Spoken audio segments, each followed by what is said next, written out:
మన దేశంలో చాలామంది మహిళలు జబ్బులతో చనిపోతున్నారు. కారణం ట్రీట్మెంట్ కోసం పోవాలంటే భర్త పిల్లలు వాళ్ళకి ఫ్రీ టైం దొరకాలి, ఆ టైంలోనే మనం పోవాలి అని అనుకోవడం వల్ల ఈ జబ్బు ముదిరిపోయి వాళ్ళు చనిపోవడానికి కారణం అవుతుంది.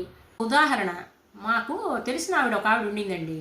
ఆవిడ ప్రతిరోజు జ్వరం వస్తుంటుంటే మా వారికి లీవ్ లేదు అని హాస్పిటల్కి వెళ్లకుండా ఏదో మెడికల్ షాప్లో మాత్రలు తెచ్చుకోవడం, వేసుకోవడం, ఇలా ఉండి లాస్ట్లో స్టేజ్లో కోమాలోకి వెళ్ళే స్టేజ్లో వాళ్ళ ఆయనకి తెలిసి పాపం హాస్పిటల్కి తీసుకెళ్తే ఆవిడకి డెంగ్యూ ఫీవరు, ఇంకా అంతా ప్యాటిలెట్స్ అన్ని పడిపోయాయి అని చెప్పి లక్షలు ఖర్చు పెట్టినా కూడా ప్రాణాన్ని కోల్పోయింది. దీనివల్ల ఆవిడకే కాదు నష్టం, చిన్న బేబీ ఉంది. ఆ బేబీకి తల్లి ఎవరు చూడాలి ఆ బేబీని?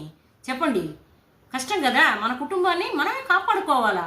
అందుకనే మనం ఏం చేయాలంటే మన ఆరోగ్యంలో ఏది తేడా కనిపించినా కూడా వెంటనే ఒక డబ్బుంటే ప్రైవేట్ హాస్పిటల్కి వెళ్ళండి, లేదా గవర్నమెంట్ హాస్పిటల్కి వెళ్ళి ట్రీట్మెంట్ తీసుకొని మన ఆరోగ్యాన్ని మనం బాగు చేసుకోవాలి. అప్పుడే మన కుటుంబాన్ని కూడా మన మీద ఆధారపడిన మన కుటుంబాన్ని మనం కాపాడుకోగలుగుతాం, మన లైఫ్ సేవ్ చేసుకుంటాం. Okay, thank you.